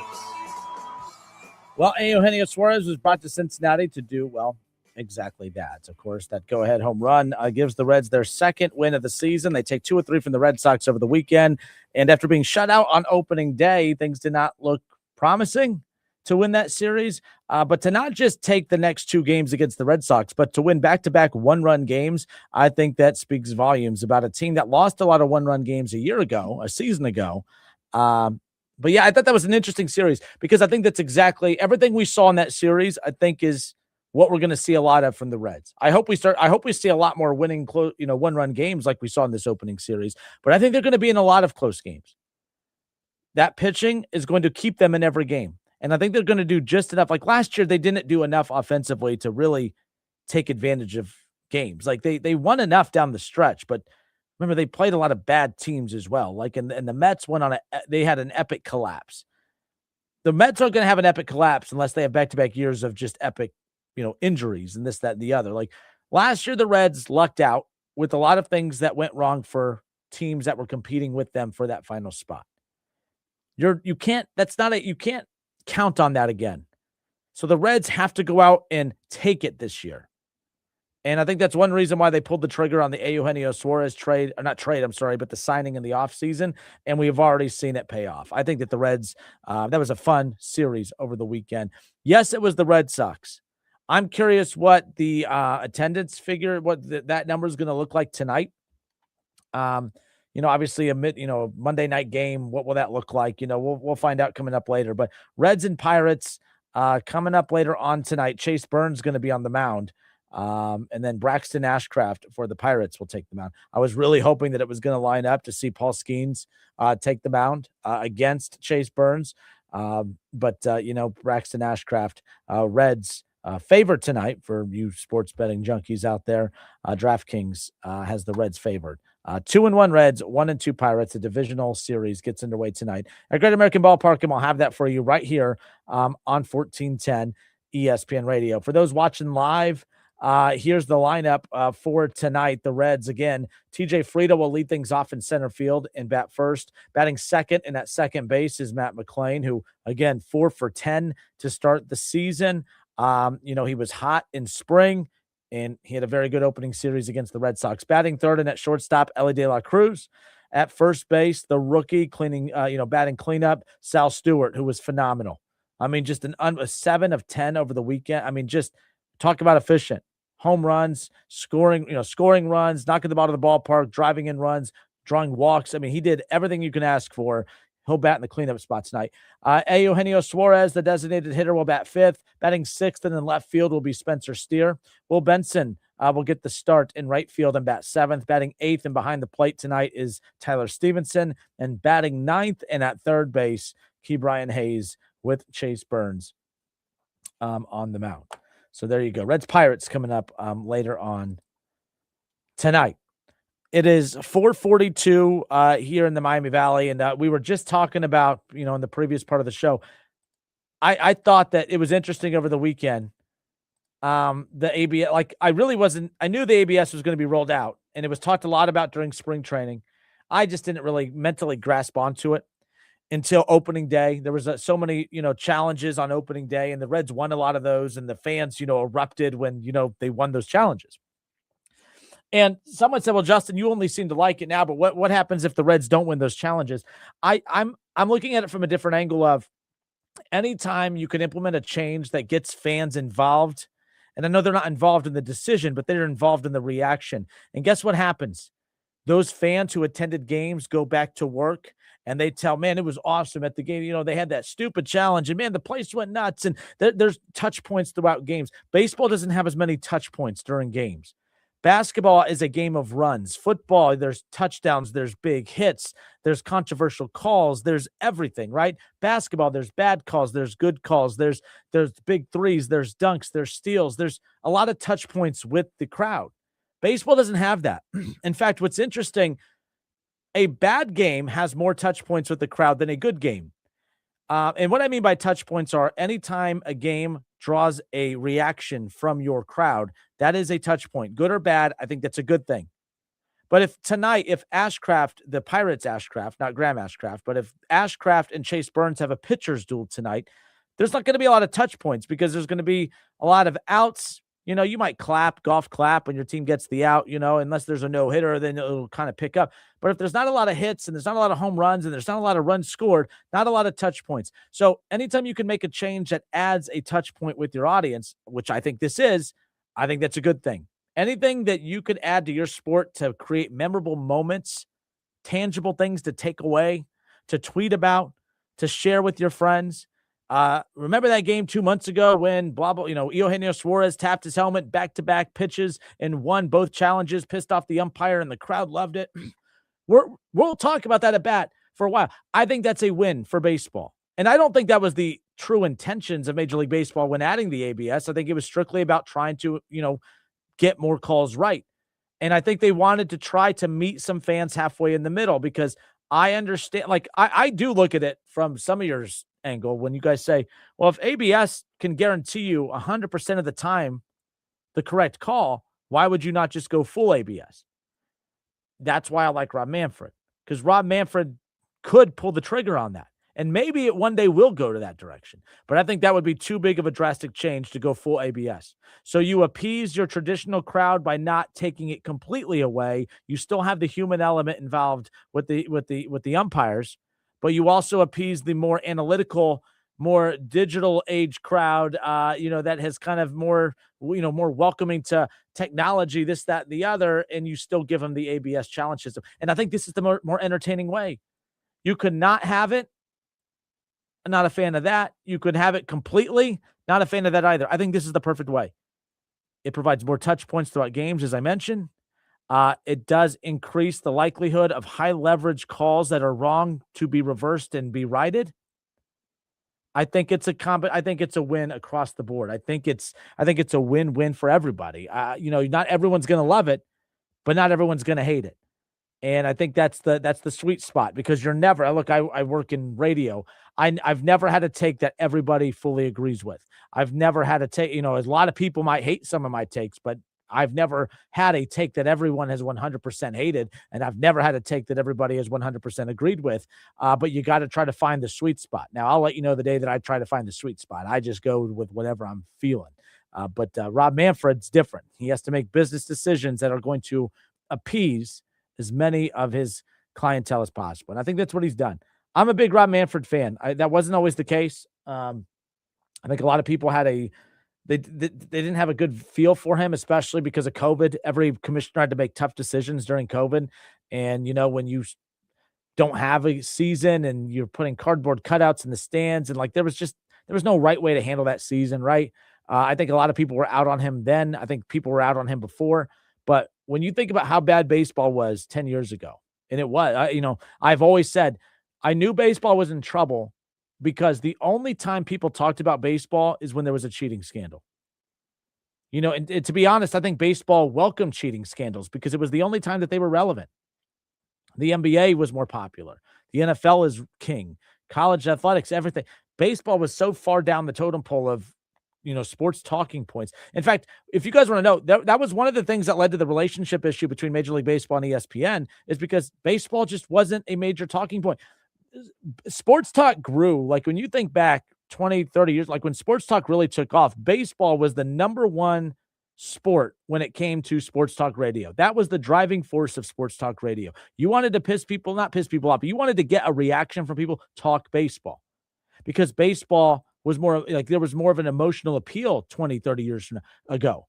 That's no longer the case. Like baseball became so dry and boring that the only way to get people to talk about baseball is, can you believe that pitcher had goop on the ball in his hand and he was cheating? Can you believe that team was banging on trash cans?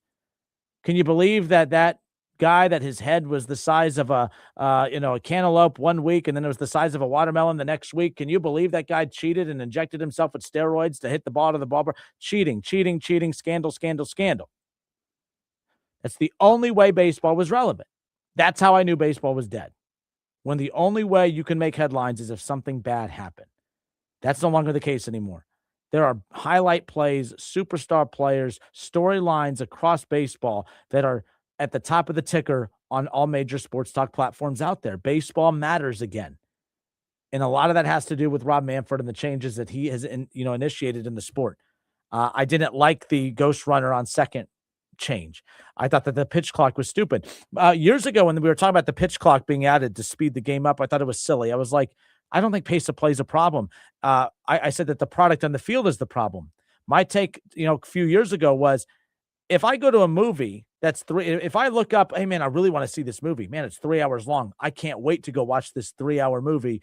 And the movie's good. I'll sit for a 3-4 hour movie. I'll sit for a super long movie as long as the movie is good. I've never gone to a really good movie and said, man, that movie was good. I want to see less of that good movie. No, if a movie's good, you have my attention. So I always thought speeding up the game was stupid because I'm like, the tempo of the game's not the problem. It's the product on the field. I was wrong. Pace of play was one of the biggest needed changes to the sport to keep people captivated. All the changes Rob Manfred has made have been successful. And I don't mean, 100% everyone has to agree with them.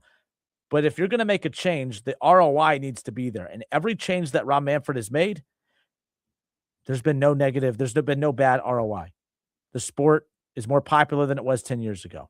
Attendance is higher than it was 10 years ago.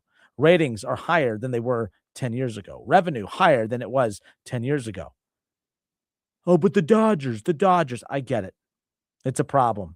And guess what? Rob Manfred is about to do. Rob Manfred will be the most successful commissioner in all of sports here in about 2 years. I already think he's the most successful commissioner in sports right now. I think he's the number one commissioner in sports right now. And I think he will be the number one commissioner in the history of sports when he finally does something to baseball that we thought would never be done. And that is get a salary cap and a floor installed into baseball. A year from now, I don't know what you and I will be talking about a year from now. There will not be a season next season, which really sucks. I plan on being sick a lot next summer. I never use all my PTO days. I will be off a lot next summer because I don't know what the hell we're going to talk about next year. There will not be a season next year. It's a gamble, but there will not be a season next year because the owners, Rob Manfred, baseball has had enough. They've made a lot of changes to better the sport, and there's one more change that needs to be implemented to completely turn baseball around, and that is the salary cap and the salary floor. And that's what's coming. And I am no longer doubting Rob Manfred ever again moving forward. Every change he has initiated has been a success. I'm happy with it. All right. I'm Justin Kinner. It's the Justin Kinner Show, 1410 ESPN Radio. Let's go back to the chat. Again, we're live on the Justin Kinner Show Facebook page. We're also live on the Justin Kinner Show YouTube channel. Jeff Gluck tweets, or he messages into the show in the chat. He says, one thing I forgot to mention, full ABS eliminates pitch framing. And all this. Yes, like I the one thing I do like about the human, using the human element of umpires, or the one thing I will say that's kind of interesting, like umpires are getting a little frustrated too. All umpires have their own strike zone, which I think is kind of stupid, but I understand it. That's part of the human element. But when a certain umpire has his own strike zone and it doesn't match the strike zone of ABS, like is this one of those, like, I feel like that's the constant headbutting right there. Because, hey, that's a strike based on his strike zone, but it's not a strike based on the ABS. So that's what I find fascinating in some of the conflicts that are kind of presenting itself. But that's the drama that I love. That I think that the sport needs more drama. And I don't feel bad for umpire. And by the way, everyone over the weekend that said, man, that good, they're glad that he could challenge it because that umpire was bad. He had an 89% success rate. That's not bad. That's not bad. I laugh because the best players in this sport that are successful 30% of the time are pissed off at the guy that only got things right 89% of the time. Isn't that ironic? The best players in baseball are successful at the plate maybe 30% of the time throughout the season. The best ones, right?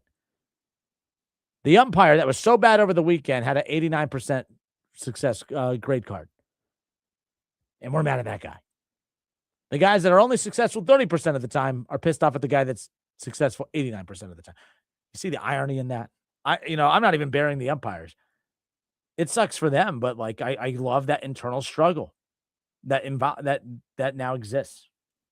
And Joe West. Ron Howard says Joe West. Yeah. Who knows? Who knows? All right, good stuff, everybody. I appreciate all of you. We're working things out. We have more giveaways again. Cat Williams will be live at the Nutter Center this Friday. I'll be giving away tickets for the next couple of days. If you want a chance to win tickets to see Cat Williams at the Nutter Center, text comedy to 937-518-1410. Text comedy to 937-518-1410. Also, you could watch the show every day from 3 to 5 right here on the Justin Kinner Show Facebook page and ESPN Dayton's Facebook page and YouTube channel. But the full shows are removed afterwards as far as being able to go back and watch them. You can go back and download the Justin Kinner Show wherever you get your podcasts. So search Justin Kinner. Whether it's, whatever, it don't matter. Wherever you get your podcast, search my name and subscribe to that podcast. All shows are immediately made available after the show, so make sure you go and take advantage of that. They're on me about getting those numbers up as well. So please help me out if you don't mind.